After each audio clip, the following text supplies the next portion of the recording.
Good morning, Woo! everybody. Good morning. Good morning. Good morning. Yeah. I can't, you know what? I'm having so many issues over. I'm losing my fucking mind. Good morning, everybody. Welcome to the show. This is the Two Dumb Yinzers, episode 519. Yeah. Good morning. Yeah, boys. How you doing Yeah, today? baby. Oh, I'm doing great. I'm ready to go. The wild, wild weekend in Pittsburgh, baby. It's a wild, wild weekend. It's a cold Monday morning. We're back. We're back to do it all over again. Oh, Derpy. it's working, but did you hear how low that was? Yeah. And then Right. sometimes it does it, sometimes it doesn't do it. And the most frustrating part about this, Mike, it all started when we had that storm in the computer that I was running the board off of for the sound effects. Yeah. I think it got fried. I don't know what happened, but now I rigged it three different ways, and things were working, and then they aren't working, and then they are working, and then they aren't working, and then they are working. So here we are. Good morning. Good morning. Good morning. Mm-hmm.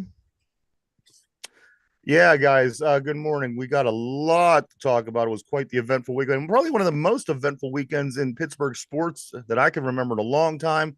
We're glad that you could join us. Please have a seat, make yourself comfortable, stick around. We're going to talk about a little bit of everything today, but mainly we got new players, we got rid of players, we got all kind of things that went on. Guys, is it safe to say that Omar Khan, I mean, nobody has been this active in any of Pittsburgh sports. Not, I gotta say, maybe, in most sports in general, that Omar Khan is this year. I've never seen anything like this, Mike. And my question is, what have our GMs been doing my whole life? If these are the kind of things that you could get done, what have they been doing my whole life, and why has nothing like this ever happened to make this team better? I have no idea. Everyone wanted to praise Kevin Colbert, Omar Khan's predecessor, for what a great job he did, blah, blah, blah. He had some very good drafts, don't get me wrong, but he missed a bunch too. In free agency, his biggest signing was what, Pat Bostic? I Yeah. can't remember a free agent signing that Omar or that Kevin Colbert did. Like, oh wow, this is really going to I elevate don't us remember people up into that next praising level. Kevin Colbert No, though. he had I some don't. nice drafts, but he messed up, especially later on. Ever since I want to say that Jarvis Jones, when he drafted Jarvis Jones in the first round, that's when the decline of Kevin Colbert started. And, and, And and you got to think that it's interesting, Mike, that here the whole class of 2019 is gone. yeah, Gone. Yeah. There's nobody from that 2019 class that's even on this team anymore. yeah, And that's only, a rookie period out. I mean, we just played three yeah. or four seasons, and that whole entire class is gone. And ever since we've been wanting to get that inside backer ever since Sazier, was a career-ending injury. He whiffed on so many people to get him to get that pick and to get that position filled. And here Omar Khan fills it in his second season. He did well his first season to make a patchwork, inside backer group. They had a bunch of injuries. He made it, key signings throughout the season. You would never see Kevin Colbert do anything like what Omar Khan is doing. We never even saw Donahue before Kevin Colbert do anything crazy like Omar Khan is doing. Omar Khan is, he's up with the times in the NFL. Yes, drafting and development is still key to winning, but you still have to go out and sign those key free agents, especially when we have quarterbacks on cheap rookie contracts. And that's what Omar's doing. He's going out being aggressive, spending that money, getting these contracts that are short that will expire when it comes time to pay your quarterbacks big money. This is the modern NFL, and he is embracing it fully. And I am loving it. I Will guess these the moves big work out? We don't know. But you know what? Rolling the dice, taking the chances. I guess the big question is, Mike, did you take all your Kenny Pickett jerseys up to Permanis on Sunday and trade them in for the $25 This is gift where I messed certificate? up. I should have been buying You Kenny should Pickett have. jerseys. Yeah.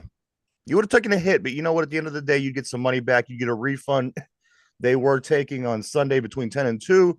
If you would return a Kenny Pickett jersey to Permani Brothers down in the Strip District, you got a $25 gift certificate towards their merchandise, which I think was pretty cool. And I think a That ton of sounds. people ended up showing up down there. Derpy, were you down there taking your shirt back? I have not. I didn't buy a Kenny Pickett jersey, but That sounds like a pretty good deal, right? Yeah, I mean, you're obviously taking a hit because the jersey's over $100. You get $25 back. It's, you know what? It's a refund. We'll take it. Mike Derpy, this is the draft class that Kenny Pickett was drafted in just 2 seasons ago. Kenny Pickett, Desmond Ritter, Malik Willis, Matt Corral, Bailey Zappi, and Sam Howell. I'm pretty sure they've all been traded, just with the exception of Malik Willis and I don't know, but this whole class of quarterbacks, Mike, is this the worst class of quarterbacks that you've seen in a long time? It is. It's this draft class, and maybe even the Trevor Lawrence draft class might be up there too, because he's the only one paying it out. But yeah, this one was a bad draft class. That draft class should serve as a warning for every single quarterback draft class coming up, because it's such a crapshoot. You don't know. You see a lot of guys get overvalued. That a lot of these guys, if they were picked in the third, fourth round, would be in ideal situations. They wouldn't have the pressure heaped upon them. They could have sat behind starters and learned. A lot of these guys were drafted in the first round, second round, forced to start, and it didn't work out well for any of them. This is why, I hate quarterbacks that come out of nowhere at the end of the year and get elevated into first round status. There's a reason why they weren't talked about. I say this all the time about these guys. Drake May had a great season. I May's still had think take him in the second. great Jaden seasons. Daniels, take him in the second, third round. Daniels had one good season. Who's the other guy, Mike? Somebody that just kind of came. I can't think. JJ McCarthy, Mr. Handoff. Yeah, who? Listen, if they didn't get to that championship game, which wasn't much to do with McCarthy, yeah, there's a lot of running the ball and defense and everything else. Who even heard of JJ McCarthy? And why would he wouldn't even be considered into?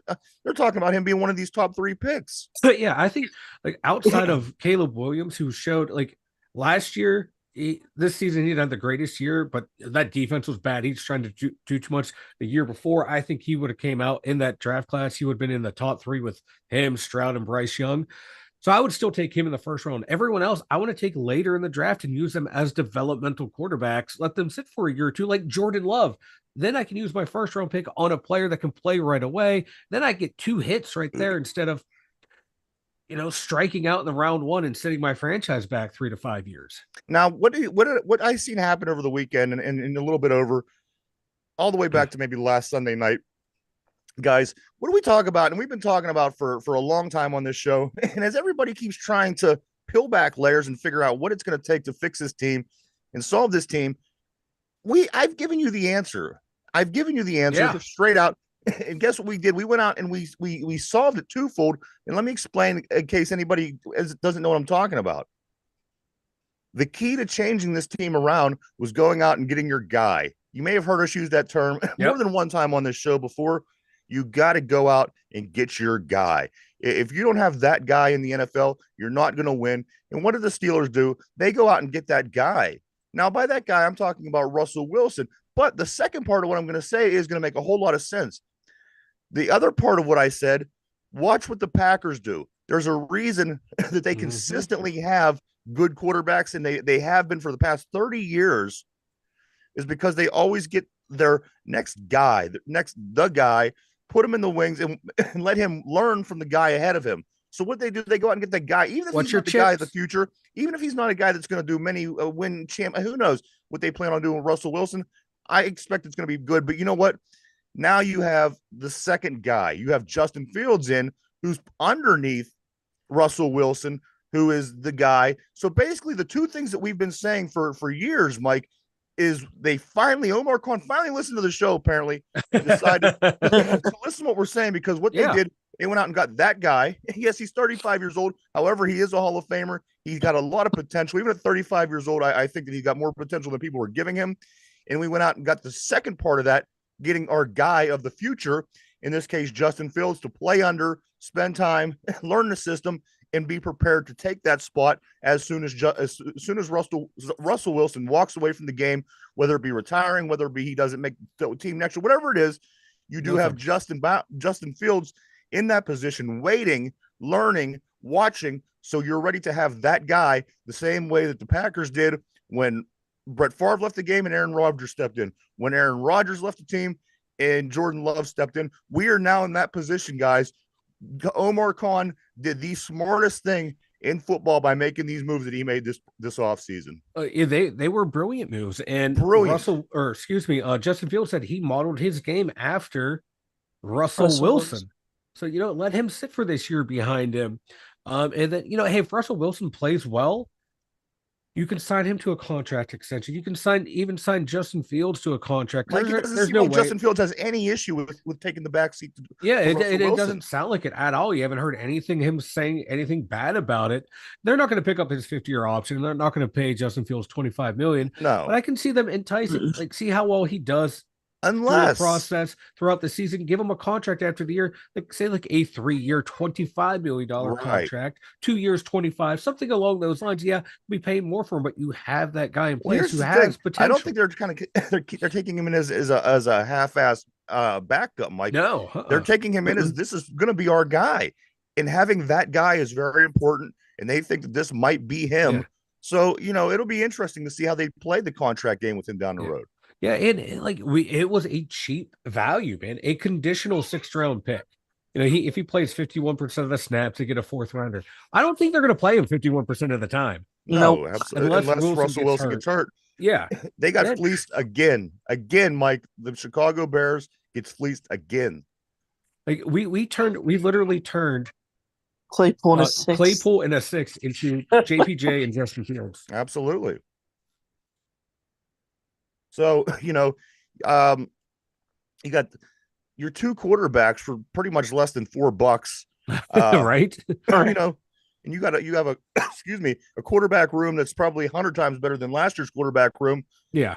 This Omar Khan once again, it almost seems like the Bears were waiting around for the Steelers to do them, to bend them over, because there was about 3 to 5 different teams that they were talking to regarding Justin Fields around the league. And it's like they just kind of seemed they waited out for the Steelers. It's like they wanted the Steelers to be the ones to bend them over and take advantage of them. And it sounds like, too, like their GM, the whole time said, I want to do right by Justin Fields. This GM wasn't the GM who drafted him, but he was like, I still want to do right by him. I want to put him into a situation that he kind of wants to go into. And I think, he would have a chance to. Justin Fields said, hey, I really want to go to Pittsburgh. So he, more or less, Omar, kind of knew that info and just waited as long as he could to get it on the cheap.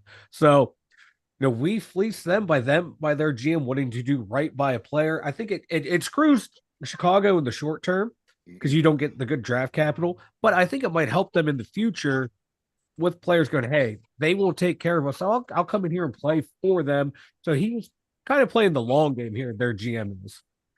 As far as Kenny Pickett goes, Mike, we get what we get.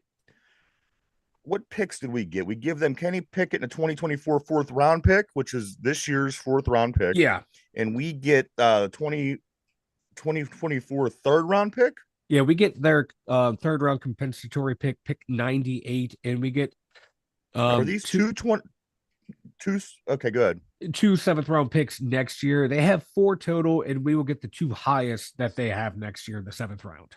All right, so there you go, guys. And we also play the Philadelphia Eagles this year. There's an outside chance, I guess, if Jalen Hurts gets injured between now and then, we could see Kenny Pickett, which would be fantastic because, what you're going to be playing that NFC East, and there's going to be some tough games over there considering they have the Cowboys and the Eagles. So hey, wouldn't that be great? Nice chance to get back at old Kenny and let the guys tee off on him. You know what? That would be the one game where he throws for over 300 yards and more than 2 touchdowns. That would be the one game. Yeah. No. Yeah, exactly. Yeah. And he would throw it around so effortlessly too, like something we never seen. It would drive you nuts because that's what happens to us here in Pittsburgh. Yeah, I know. It's wild. That's what would happen. And everyone would be like, see, we should have kept him. Yeah. So So what exactly happened, Mike? Could you give us a summary of what how you understand the way that the situation played out? Now, it was something along the lines of he was told that he was going to be getting reps, and then they came along and said, okay, well, we're going to do this, and we're going to trade. Give us a summary of how that played out with Kenny being surprisingly whisked away over to the eastern side of the state, Mike. Well, it all started like once they signed Russell Wilson. It seems like he canceled his practice sessions with his receivers. They were all going to go and meet up somewhere and work out like every quarterback and the receivers do in the off season. Once Russell Wilson was signed, he canceled that trip. He Well, called his receivers Do and you think he knew at that point that, you know what, I think, I think I'm getting I shafted here. it could have been that. And then, Tallman said, hey, there is going to be a competition, but I'm going to let Russ run with the ones in OTAs. And then at that point, that's when he said, trade me. And then Omar Khan was like, okay, you don't want to compete. We'll trade you somewhere to where you're going to be stuck as a number two. Like Omar Khan found, hey, DJ or Deontay Johnson wanted to trade. Guess what? We're going to send you to one of the worst situations possible. Goodbye.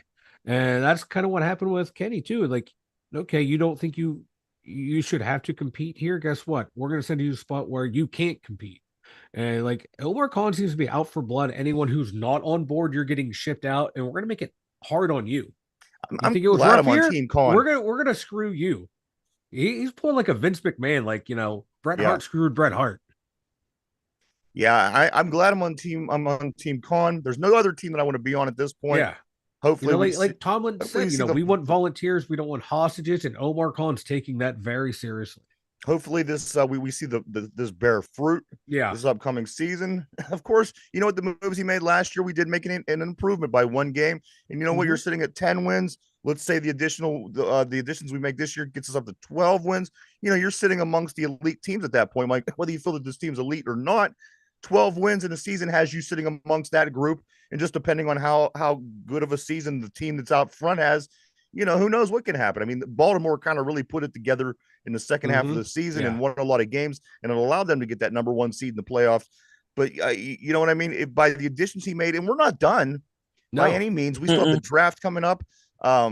So who knows, guys? This looks like it could be pretty good, considering, again, with no quarterbacks last year, we did manage a 10-7 season. We made the playoffs. If we keep improving with some of these moves that the Steelers are making, we should be in good shape and not the laughing stock of the NFL, which we were the past couple seasons anymore. And like, but for that 3-game losing streak, you win one or two of those games, you're in that upper echelon, right?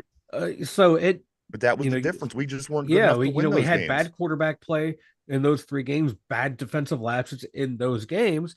You clean that up, that's my God, you win one of those games, you're in that upper echelon. You're approaching that upper echelon. And you think now the improvements that they made on offense, the improvements that they made on defense as well, this team should win at least two more games. This team should be a 12-win team.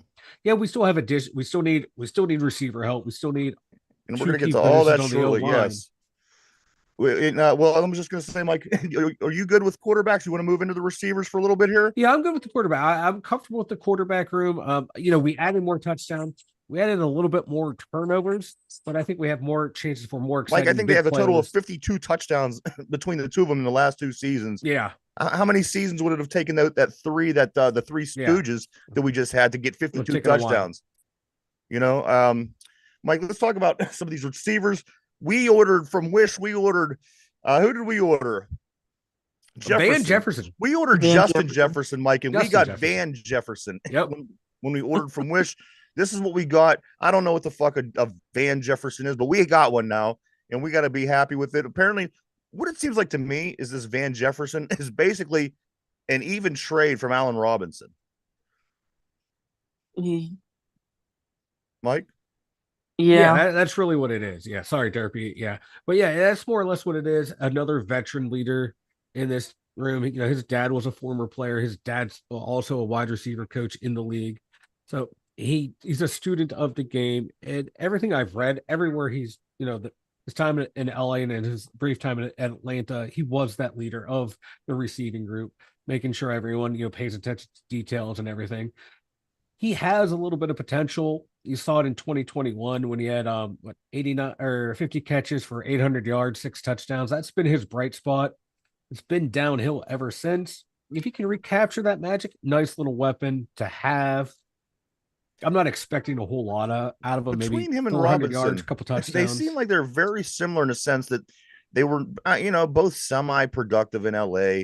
Neither one of these guys are big-time receivers. You're going to basically have him playing the same role. We'll be lucky to see him catch, I don't know, 15 catches this year. But I mean, Mike, what would be the difference if they would have just kept Robinson around and not even worried about getting a Van Jefferson? Salary cap.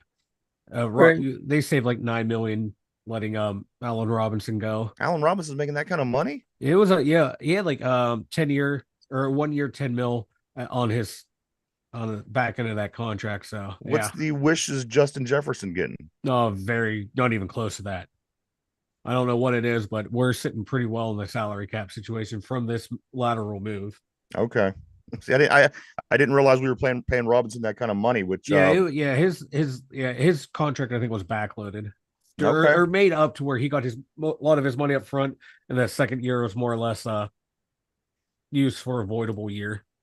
What's really concerning a lot of people is we do got to get these wide receiver positions filled. I don't think people were concerned about the offensive line because I think the Steelers are they've made it pretty clear of the people they are interested in early in the draft, unless they do pull a switcheroo, which again you can't count anything out with Omar Khan, and they make some kind of deal, they move up a little bit because now they have about 100 different draft picks through three different drafts, so now they have that little bit of leverage that they could use in the draft if they wanted to try to pull something, move up, grab one of these top receivers in the first. I don't see it happening. I think they go for JPJ, the center out of Oregon. If something happens and they miss him, they go Frazier.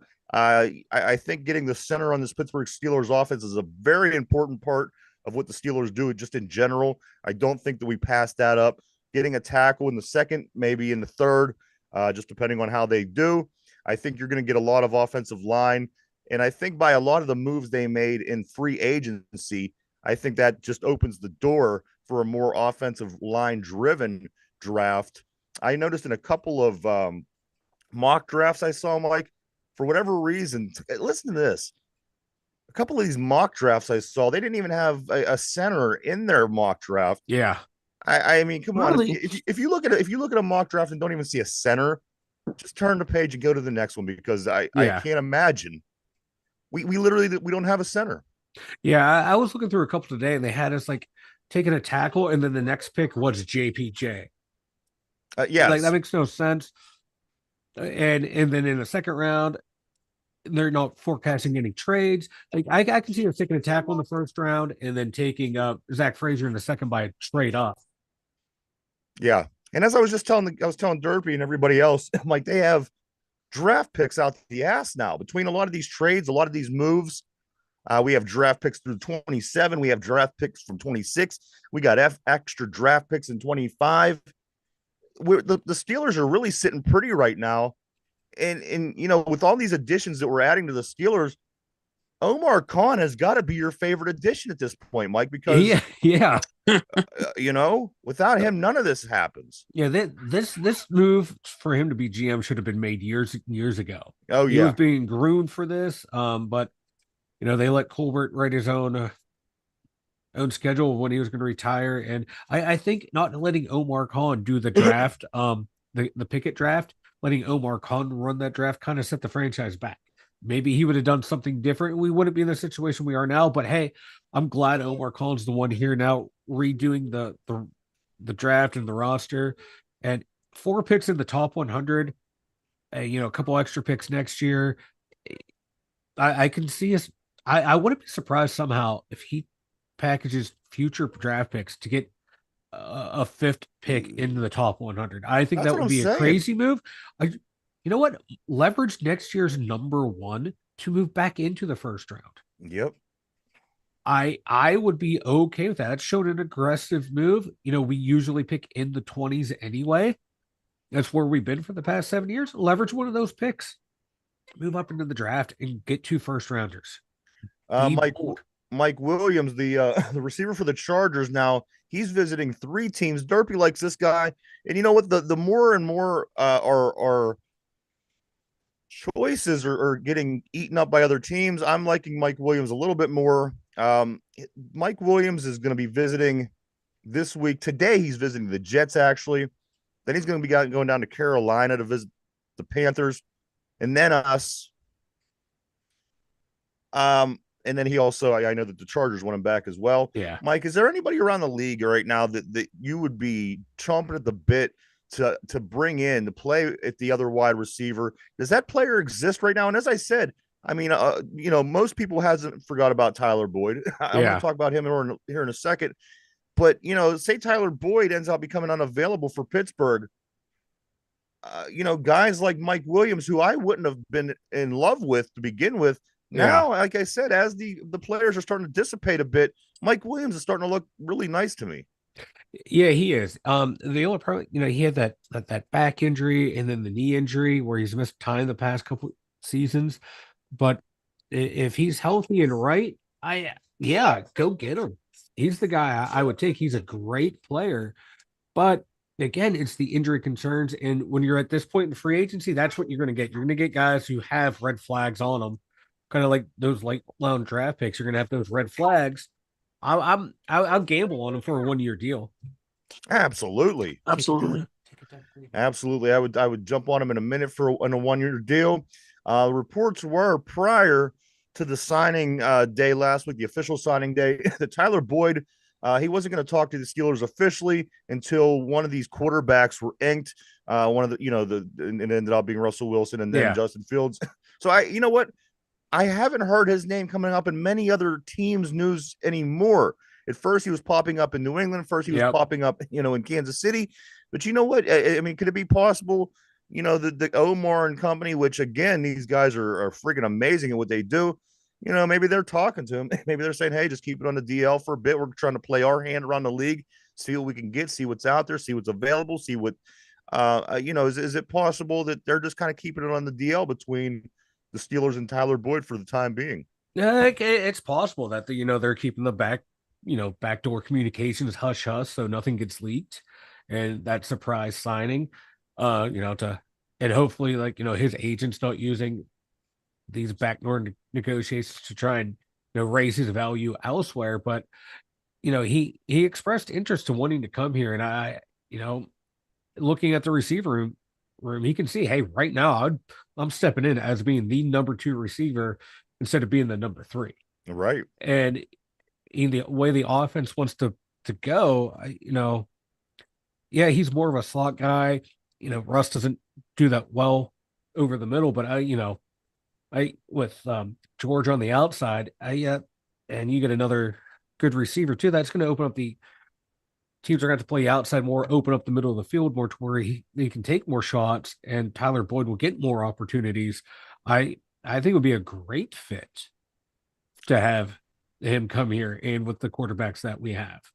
You're going to be playing with a quarterback. If Russ plays every game last year, he's sitting around 30 touchdowns last year. You're going to get your yards. You're going to get your touchdowns. Yep. And absolutely, Mike. Deontay Johnson, another one that we were talking about. They, they, as I said, just whisked him away, and now he's in Carolina. The news that I had read over the weekend was part. Let me see if I can't find it. Excuse me. Okay, a big part. I didn't want to misquote. Yes. A big part of the decision to trade DJ was to keep him from being a negative role model to George Pickens. I like this. I like the fact that's fair that they came out and said this, because you know what, these kind of things go a long way. Yeah. You got this young impressionable guy. He's never been a millionaire before. He's never been a professional athlete. Yeah. And then you got DJ's the one that's kind of showing him the ropes. Yeah, and we saw DJ was, off the field was up and down, would do something stupid, but would come back and he would give those really good quotes of trying to be mature, and then would go out and do something stupid the next week. And then, so I think it was a good move for everyone involved. Let DJ experience another team. Bad. Give George, realize what you had here in Pittsburgh. Yeah, realize it. Like I said, you can see Deontay, he wanted to try and step up and be that guy. He just didn't know how to be and lashed out at the wrong times. Recognize his mistakes, but yeah, you want someone more steady with George, someone who can be even keeled throughout, and that's looking like someone like Van Jefferson will be that guy. Mike, let me jump back to just Justin Fields for just 1 second. Yeah. Rumor has it that he's going after number 1. Now, this may not seem important to many people, But in Pittsburgh, you know what? We take petty things seriously. Yes, we do. Now we're all going to turn on them. And the number 1 is kind of an unofficially retired number. We have retired numbers in Pittsburgh, and we have unofficial retired numbers in Pittsburgh. And Gary Anderson is the all-time Steelers leading scorer. Mike, is anybody going to have any problem, or is it just going to be old heads that are going to be like, oh, Gary, you can't have Gary Anderson's number? To me, if a guy comes in and he's your top quarterback and he's performing and he's going to get you a Super Bowl ring, I say you have it wearing number 12. Those kind of things don't matter to me. I appreciate and understand the greatness of the number 12 in the history of this organization. But at the end of the day, you know what? This guy's going to come along and do great things. By all means, we're the number 1. Yeah, like, people still wear Mel Blount's number, and he's arguably a top 5 cornerback in NFL history. And those receivers, he's I've seen people wear 82 Swan, and Stalwart, 88. Yeah. I so see people wear both of them. You can't pick and choose. They were all important for, the team. You can't say, oh, well, you can't wear, Lambert's number, but here has Swan and Stallworth. You're not winning the Super Bowl without those guys, Swan and Stallworth. You're not winning out without Jack Ham and Lambert's. The only one, don't issue Mean Joe Green's number, and don't earn Ernie Stautner's. They're the 2 that are retired. And, if you want to start not issuing numbers, retire them officially. But number 1, I don't have a problem with. I know, the Steelers are it's not because they say it's not because of Gary Anderson. It's because no one's number 1 on the team or all the team. It's a number. Justin Fields has never come across as that me guy. It's just the number he's always worn. Give it to him. It's a number. My God. We're letting Patrick Queen wear 6, and that right there might have been a bridge too far for some of these Steeler fans. So getting number 1 out, that's going to be too much. I gotta say, nobody should be wearing old Bubby Brister's number ever. I know. But not for the reasons that one would think. I'm worried now. That's going to be. I do want to talk about Queen. I do want to talk about Patrick Queen for a minute, Mike. Patrick Queen comes out and says this.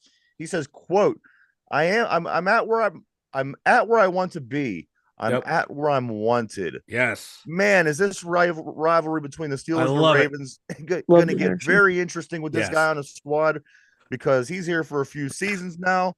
And you know what? He is really loving this villain role. Oh, he is too. With the Steelers against the Ravens. Oh, I love it. He also had another quote, he said something about the fans of Baltimore. He's like, the real fans, this isn't directed at you fake fans who don't understand pro sports and real rivalries. And yeah, you know what? Yeah, I'll be the villain for you. I'll be the villain. I love it. I love this Patrick. Joey Porter energy. Exactly. And he can go back out on the field and ball out too. And when people said, oh, you only did all this because of Roquan, he's like, I still had to make the plays myself. Roquan's not getting my tackles. I love his energy. If you would mix Joey Porter Sr. and Ryan Shazier together, this is what you get. Yeah. You get Patrick Queen. And I love it. We need this guy. We haven't had this guy. When he was coming out of the draft, this was one of the guys I would love to see. You would love to see him in the black and gold. Absolutely, Mike. And now he is here. It's a dream come true. When asked Patrick Queen, is there any Steeler that he used to hate? I love this one. And it was Jaylen Warren. He said, I hated that guy. He says, I literally hated him. But you know what? Now he's looking forward to playing with him. Mike, last year's team, you felt some togetherness with that squad, I really thought. Yeah. And they fell short. I think this year, this team's going to come out and they're going to be cohesive. Surprise. Yeah. And these guys are going to be excited to play with one another. For example, arch rival Patrick Queen and Jay, this has a nice feel, Mike. Very excited about Patrick Queen. Yeah, he's like, I hate him. He's hard to tackle. But now, but he was like, yeah, he's my boy now. I love him. So I love that energy he's bringing. I love the whole how the Steelers got Russell Wilson too. You had the defense going out recruiting a quarterback. You're like, hey, we want a vet here that can help us. And when the offense is rolling and the defense are rolling, you can tell the team's bonded more. Right. And last year it felt like the defense felt like they had to bail out the offense more often than not. And now going into this year, I think that defense is going to be a tighter unit as a whole because they're buying into what the offense is now doing. They're trusting the offense. Hey, we can go out there and play not like reckless, but be more aggressive. go out there and Right. try and make splash plays and knowing, hey, if Because we you give had up a very little we give wiggle them a room touchdown, on we have that a quarterback who defense. can lead If us the back. offense wasn't able to produce anything, you have no Yeah. wiggle room, and you have to, Yeah, you have to play you tight. can't be aggressive. Mike, here's some very important. A lot of people are making a big stink out of this. Patrick Queen coming to Pittsburgh, and what it's the Ravens and the fans. Well, take a look at this. These are some notable Steelers that made the jump to the Yep. Ravens. So guess what? We're getting it back, guys. Yep. Rod Woodson. Yep. Rod big one. Woodson was a Hall of Steeler, Famer. a great Steeler, Hall of Famer. He ends up going to the Ravens. Cordell Stewart at the time, come on, his numbers show to the time he was one of the better Steeler quarterbacks of all time. And, obviously pre-Ben. Mike Wallace. Mike Wallace went and I spent forgot time about that after in the Baltimore. Dolphins, Le'Veon Bell goes to Baltimore. Yep. Andrew Villanueva goes to Baltimore. Mike, it's time that we get ours. And you know what? Yes. They can't even be upset about that because look at all these big name players, all the great talent, the jump ship. And you know what? We kept going. We kept beating their asses, and we kept being the Pittsburgh Steelers. You know what? Sit down. We got Patrick Queen. Yeah, Patrick Queen, welcome to the winning side of the rivalry, buddy. Right. Yeah, welcome to the side that's won 7 of the last 8. Yes. That's what I Baltimore's making some good moves. They getting Travis Henry and people going, who's going to beat this team? Who's going to beat this team? You know who's going to Pittsburgh. We beat them with Kenny Pickett. That's we right. beat them with Mason Rudolph. Come on now. Yeah, man. Armon Watts, Mike goes to New England. Big loss there. Depth guy, good guy to have on your team, but not a big loss. Also, other Steeler news: Jerome Bettis' son commits to Notre Dame. I saw that. Cool.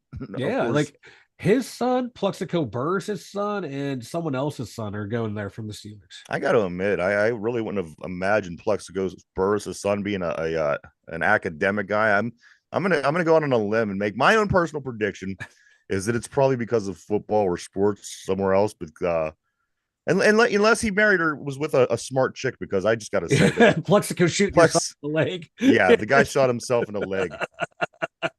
I don't care who you are. You're never going to live that. You're never going to be seen as a smart guy shooting yourself in the leg. No, amongst many other Einstein shot himself in the leg. People were like, "No, E equals what? Get the hell out of here."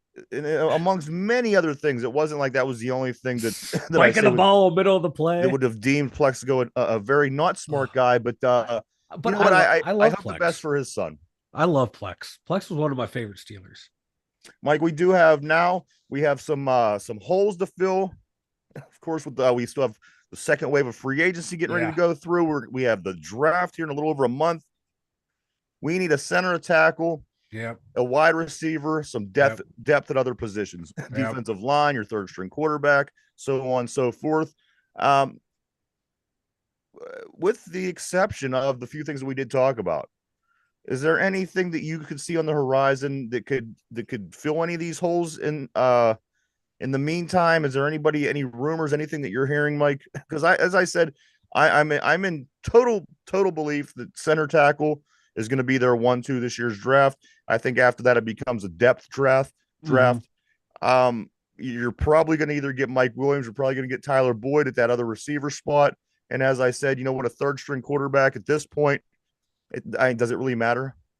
Kind of, because we eventually went to our third stringer this year or last year, but I would like to get someone late in the draft, like a Sam Howell, or not a Sam Howell, a Hartman or a Jordan Travis, one of those two in the late rounds. I would take that in a heartbeat. Yeah, just one of either one. You're not expecting them to come in and start. See if there's something there. If there is, cool. If not, oh well, you tried. I'd look there for that third quarterback. And then they'll sign an undrafted guy as that 4th round camp arm. Receiver, the only thing I'm still hearing is Tyler Boyd and Mike Williams. Those are the two. I'm starting to see people linked to the draft in the 2nd round, receiver wise. The receiver out of South Carolina, Leggett. Does anybody come out of that round that could be somebody that could play immediately? Yeah, I think like Xavier Worthy from Texas, smaller guy, speed guy. I think he could start right away. Xavier Leggett, the receiver from South Carolina. He's a bigger guy, 6'1", 220. He a solid receiver. I can see those two if you go receiver route. Maybe even Roman Wilson from Michigan, Lad McConkey from Georgia, the shifty little white guy. I can see him.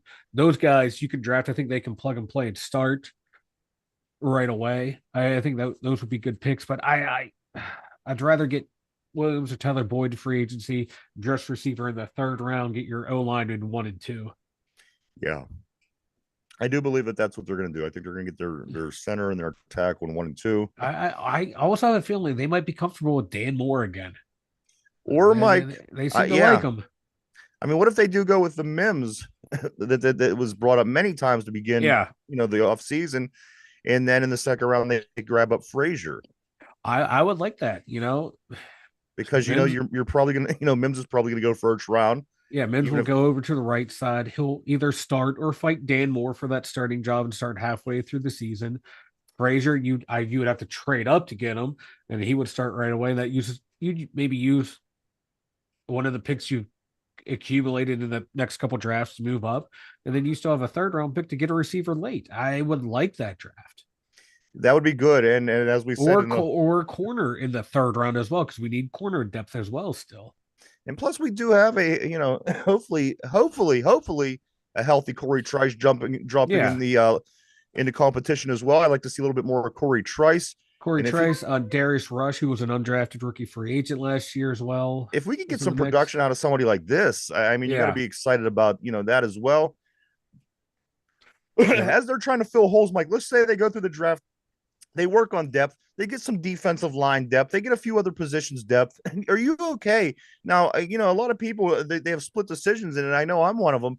What do you think about a Patrick Peterson return? I mean, he wants to come back. He was happy with his role. I think that Patrick Peterson would be happy with any role that the Steelers would give him at this point. I'm going to be honest with you.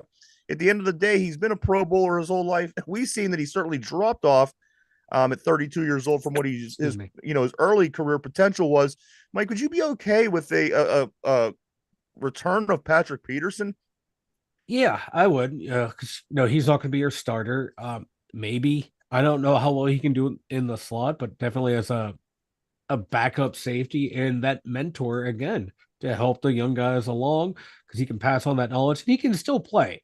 You don't want him lining up in man coverage anymore, but back in zone, filling in with the safeties, I would not be opposed to it at the right price. If you can get him at a vet minimum, hell yeah, go ahead and do it, because at that point it's not going to hurt you. And you just gotta love the way that Omar Khan is running this team, my man. Yeah. You gotta love the way that he's got 30 picks in his back pocket now. He's got two premier quarterbacks. I mean, come on, one's at one end of his career and the other one's at the other end of his career. But at the end of the day, guess what? You have two premier quarterbacks on your team for under which you could get a value mill for. It truly is amazing what he's pulling off. It's truly amazing. And as I said, it doesn't play out any more perfect for a team like the Steelers. You could continue to keep trying to catch your lightning in a bottle, or you go out and you make it happen. Mike, I was often suggesting Justin Herbert in the Chargers, but you know what? He took a different route. He went out and he got that guy. He got that guy, Mike. We've talked about that guy since Ben Roethlisberger had left his team. Yeah. They went out and they got him. You know what? He may be 35, but you know what? He's won a Super Bowl. He's won a million other things. And you might say, well, you know what? He's 35 years old. That's not a good deal. We went out and got the other guy now. Yep. You got the Aaron Rodgers. You got the Jordan Love. You have that guy that, can be that guy in the future, playing under somebody like Russell Wilson. He's going to learn a lot.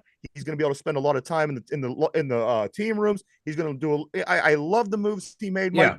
With what's going on right now, with what's out there, with where we fell in a draft, I don't think there is a better way that Omar Khan could have handled this quarterback situation than what he did over the past 9 days. Yeah, he handled it. He handled it perfectly. He was able to get Russ on the dirt cheap, and then waited, and then was able to get Fields on the cheap as well. And both low risk, high reward situations. Justin Fields finally is in a situation where the pressure's not on him to be the guy immediately. Right. He can actually sit, learn, take time to refine his game, because he can make all the throws. He has a damn good arm. You can see he can hit the pinpoint accurate throws I'm gonna Smart be honest. guy. I don't know much about him. I mean, have you ever heard him talk? Is he a smart He's guy? a smart guy, yeah. Is he? And Okay. he's a humble guy. He's not the he's a Yeah. very grateful for where he is in life. And you saw it in Ohio State too. He's a good kid. Typical quarterback though, can get that cocky, get that swagger that you like to see from that position, but doesn't go overboard. It's not like a Ryan or who was the Chargers quarterback? Ryan Leaf. Not Ryan Leaf. Oh, The Philip other one Rivers. had like 9,000 kids. Philip Rivers. Philip Rivers, who Rivers. get up in people's faces, screaming, yelling. He's not that kind of cocky. Derby, what do you think? I Derby, like Justin Fields. Derby, give me some pros and cons of Justin Fields. You are the Ohio State guy. You have been lobbying for Justin Fields for some time now. I want some inside scoop because when we're rooting for our teams in college, you're sitting there watching this team, Ohio State. What is it about Justin Fields that we should be most excited about, Derpy, moving forward? His humbleness. Really? Is that I see? I didn't know that about him. Is that this is a true thing then, huh? Yes. What else? What anything? Just overall that you could think. You know what? This is going to be really good. This, the fact that he has this ability that'll certainly breed potential. What? Anything else, Derpy? Do you really love about Justin Fields? That's the number one. He every game he brings to, he's very humble about, and he approaches it the right way. Is he a smart guy, Derpy? Yes. All right, I'll take your word. I like he has that Josh Allen, Lamar Jackson big playability where the pocket breaks Swagger. down. He can, turn nothing into a huge gain. But he also has the downside of the Josh Allen, Yes. Lamar Jackson, to where he'll make that throw. Like, why are you throwing it there? And he Right. can lead to the turnovers. But hopefully, sitting behind Russ and being able to Right. learn as a pro, he can cut down on those. Kind of All like how right. how Ben used to do it early in his career too. Like, dude, why did you make that throw? Yeah, you can make that throw, but you didn't need to make that throw. Right. Right. Where he just needs to not be the guy for a year, and I think that's going to be this is going to be the perfect spot for him. The expectations aren't on him, and he's coming to a franchise that has a proven track record of success. Yeah, right now, we've been stuck in mediocrity, haven't won a playoff game in 7 years, but we've been in every game. We are still the most successful organization in the league. We win more games than we lose, and we're always in the hunt to make the playoffs. So he's in a place that success is. That's one of the things that kind of bother you. Given. That's when people are like, the Steelers, that organization, they haven't won a play. Bro, we have literally won more games than everybody else's team. And if we haven't, we've won more divisions. And if we haven't, you know what I'm saying? The Steelers are the premier team in the league. But let me talk this is our down cycle. Our down cycle is 500. Most teams' down cycles are decades of It's not even 500. It's still above 500. So yeah. Let's talk about a team that has a franchise that's delusional. I want to talk about the Browns for a minute. Mike, Tyler Huntley is off the market because if we're looking for a third string QB, Tyler Huntley, the Pro Bowl quarterback, if you want to even call him that, he lands on the Browns. He is one of the 50 Browns quarterbacks right now. Yeah.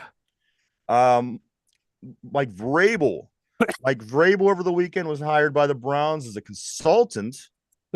He's a consultant, so they have that going on. And also, one of the things that I heard about the Browns, Mike, is Devin Bush's dad also was a Cleveland Brown in his career. Oh, I never knew that. It's like a match made in suck heaven with Devin Bush and the Cleveland Browns. You want to call I'm happy.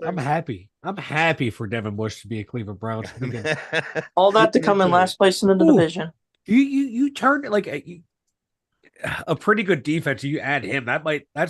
That's subtraction by addition right there. I agree. You have some really damn good players in Devin Bush. Sesame Street. One of these doesn't belong. One of these isn't like the other. And then you have Deshaun Watson coming out over the weekend saying, well, you know what? I think that the Steelers are really a contender. What the fuck does Deshaun Watson know about being a contender in the AFC North? Right. This cat's been, in the North for 1 year. He played none, basically. Yeah. And he's going to talk about your backups might actually be better than you. Right. Right. I'm serious. I'd rather start Jameis Winston over Deshaun Watson. It may happen. I wouldn't. I know what I'm getting out of. I know what I'm getting out of Jameis Winston. He is what he is at this point. And Deshaun, you don't know what you're getting. Mike, I gotta touch on some other things before we start getting ready to wrap it up. Yeah. This hour flew by. So many Oh, things it to talk has. about today. Pittsburgh Pirates, Mike, 10 days from opening day, they sign Michael Taylor. He's a former Gold Glove winner, and he had 21 home runs last year with the Minnesota Twins. And they sign Domingo Germain is a pitcher. The big one I like here, Mike, is Michael Taylor. He's probably going to be your starting right fielder, which was going to be the only key question that I had Yeah. going into the season with this team was that right field position, which was occupied by Henry Davis last year, but Yeah. now he's going to be playing more behind the plate and switching at first base. It looks like um, Michael Taylor, Gold Glove I winner, 21 home That's runs a added to the solid vet lineup this sign. year. Oh, that was Derp, you're right. That was a solid signing. And I was surprised. Like when I saw it come off Twitter, like I remember the name. I'm not deep into baseball like I used to be. But I was like, this name sounds familiar. And I looked into it. I'm like, oh my God, we got a player. We got a baller. You know, Right. it wasn't like this 21 home run season was like 5, 6 years ago. It was just last year. So, still got some pop, We'll take solidifies 21 the home runs outfield. onto Yeah, I'll our, take it. You yeah, got him, Sawinski, who hit more out over the yeah, weekend. so O'Neal Cruz and the way Davis is hitting as well. So getting some That's the pop in the thing. lineup. I like it. You're getting It was O'Neal a Cruz smart move. back. You didn't have O'Neal Cruz's numbers last year because he was hurt. Yeah. And Henry Davis was aggressive, but he's going to be more aggressive Yeah. now. Yeah. He has some big league experience now. And like I said, man, a half a run more. And this is a top 15, top 10 offense And from you last you year. hope that your Right. big money guys like Big Stacks, Brian Reynolds, Yeah. and Brian Hayes could do their thing. Yeah. And Well, then Cabrera, yeah. and also, as I said, in the past 2 seasons, Sawinski seems to be your home run hitter, and he can Yeah. get you between 26 and 31. That's as good as the Pirates are Yeah. going to get. Yeah. And I'm willing to take his strikeouts for the power. It is Right. what it is. You have that on every team. Every team has He's that not going to guy. be, yeah. And he's not the only guy with power now. You can kind of protect him in the lineup. So, The and Brian Hayes, real quick, I'm not expecting a lot of power for him. On base percentage, good hitting for average, and great defense. If I get that out of Brian Hayes, I'm happy. 10 days left, guys. Spring training is almost over, about two-thirds of the way through. Looks like the Pirates are going to be ready to roll here in about a week and a half. The Pittsburgh Riverhounds dropped their home opener 2-0 to the Orange County, Mike. 2-0. They lose to Orange County. Burn it down. No, it's I don't know much season. About. I don't know. I'm not a huge soccer guy. I'm still learning. Yeah, I'm. But like, I am this level. I am a Riverhounds fan, so I'm hoping that they do well this year. Yeah, I like this level of soccer. I don't know a whole lot. I don't even know a lot about the MLS anymore, but I do know the Hounds are a damn good team. They'll bounce back. Yeah, they are looking good. So far, not so good, but I don't know how much has changed since last year, but hopefully they could bring it all together. Pittsburgh Penguins in action over the weekend, guys. They play a couple of games. The Rangers was the first game. They dropped 7-4.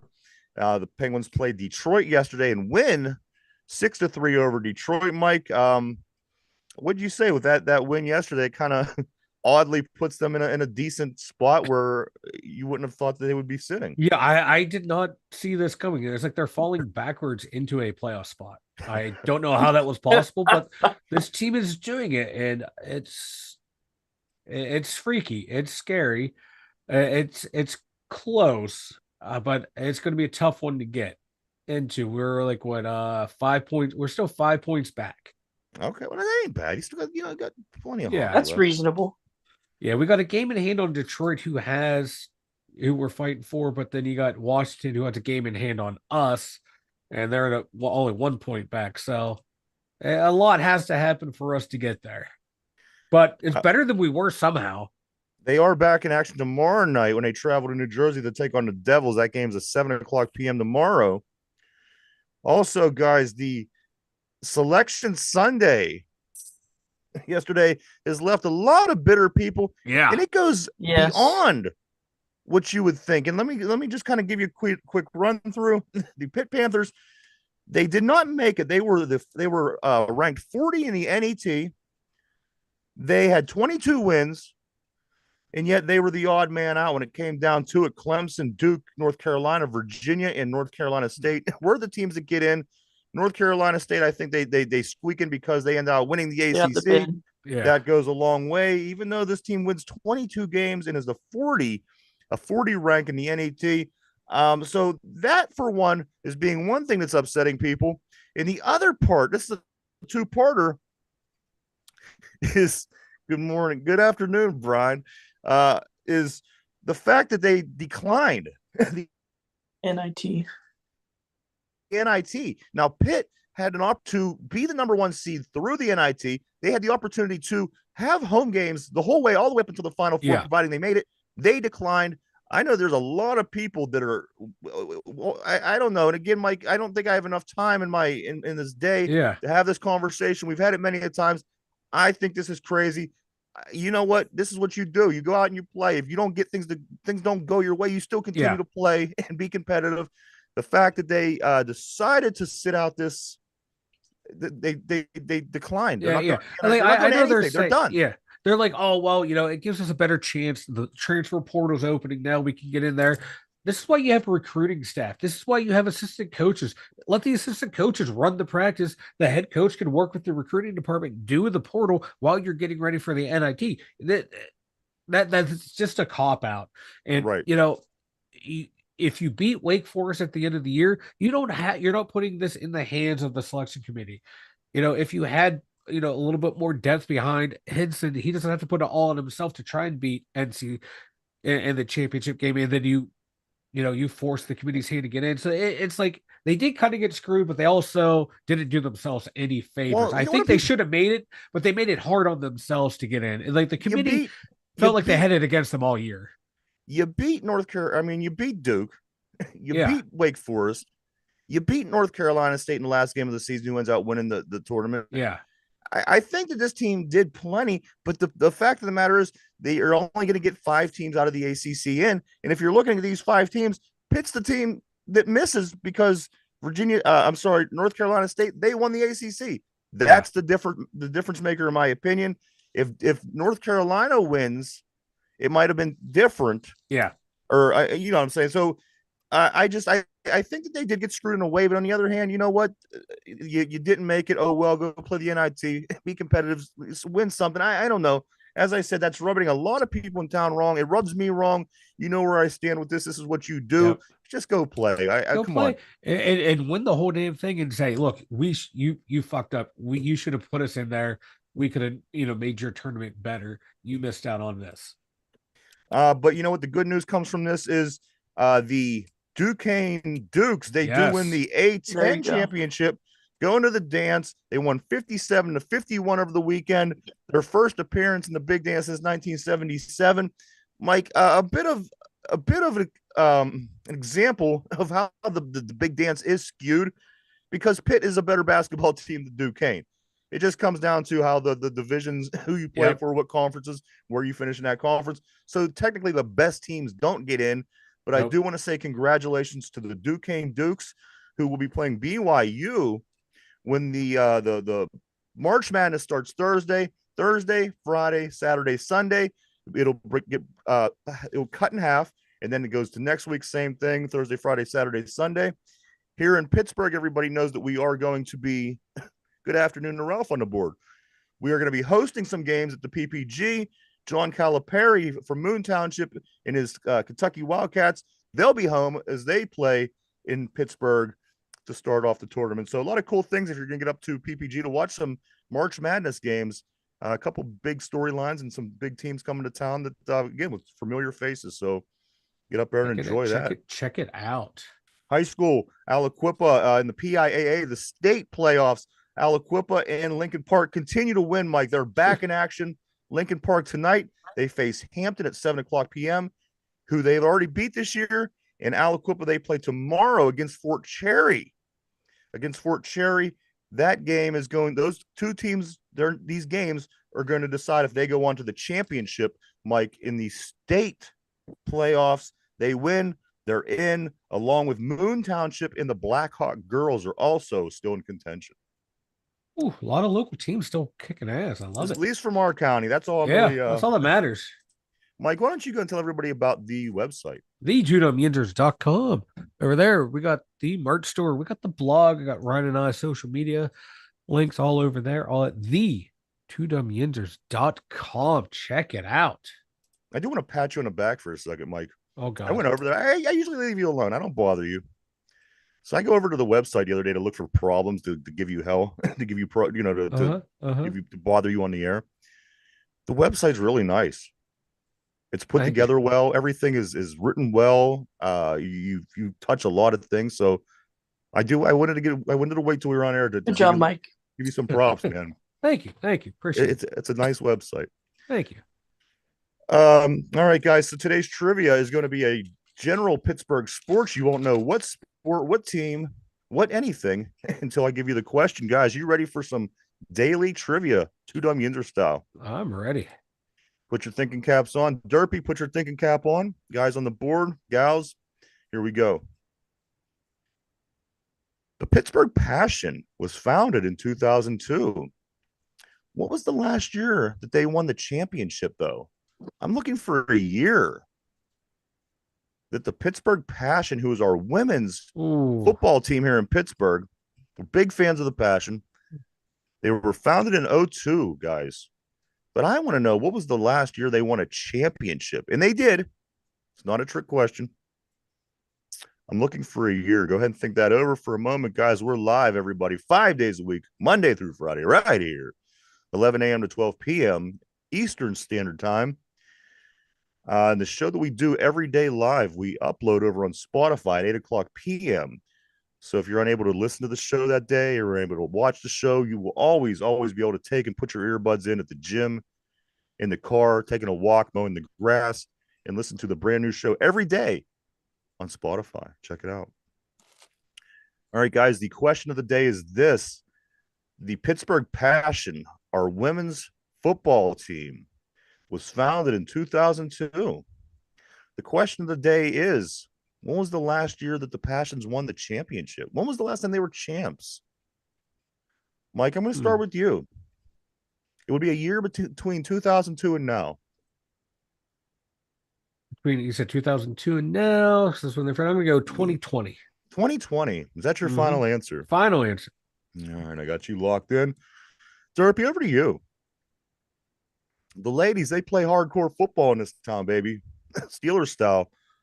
But what I want to know is when the last time they had won the big one. When was the last time that the Pittsburgh Passion had won the championship? Mike says 2020. 2021. 2021. Is this your final answer? Yes. You got a lot of years to choose from, so this is a tough one. All right, guys, our women's football team, the Pittsburgh Passion. The last championship they won, now Mike said was 2020. Derpy said was 2021. The answer to that is 2015. 2015. Ooh, damn. Our ladies got it done. Our ladies of the gridiron in 2015. So, man, we have championship droughts all over the place. Yes, but you know what? Our Pirates are looking good. Our Steelers are starting to look good. Guys, things are coming to this town. You know what? As you said, Mike, the Penguins just might fall ass backward into the playoffs, so who knows? Hey, you know what? It worked for the Panthers last year, falling ass backwards into the NHL playoffs. So we had to give them that position. I know, right? I do want to say thank you to everybody for checking us out. As always, we appreciate each and every one of you. Yes, we wouldn't do it without you, of course. Everybody on the board, you guys always keep things interesting. Mike, anything before we get ready to take off for the day? I got nothing, but oh my God, Omar Khan, where have you been? Where have you been all my adult life? You know, Derpy, I know you got something up your sleeve. You're always chomping to get on the air and get ready to do this. What you got, Derp? What do you got, man? Surprisingly, I got nothing. Oh, that is a surprise. But all weekend long, my phone just blows up, and then Derpy's time to talk. It's like, you know what? I don't have anything to say. Omar Khan, baby, the con artist. All right. Mine is this, guys. Jake Paul went out and got Mike Tyson's tattoo on his face. Oh my God. That face tattoo that Tyson got. Uh-huh. Jake Paul now has it. So there you go. It's I on hope he like gets knocked out. me too. Me too. It's on like Donkey Kong, bitches. So that fight is still going to take place this summer. Jake Paul, Mike Tyson. There you go, guys. Speak now, forever hold your peace. Mike Derpy. I got nothing. Derpy? I got nothing. Thanks for tuning in, everyone. Omar coming. That's all I got. All right, guys. For Derpy, for Mike in the Steeler Central Mobile Studio, myself, the two dumb Yinzers. Everybody have a great day. We'll see you tomorrow. Bye-bye.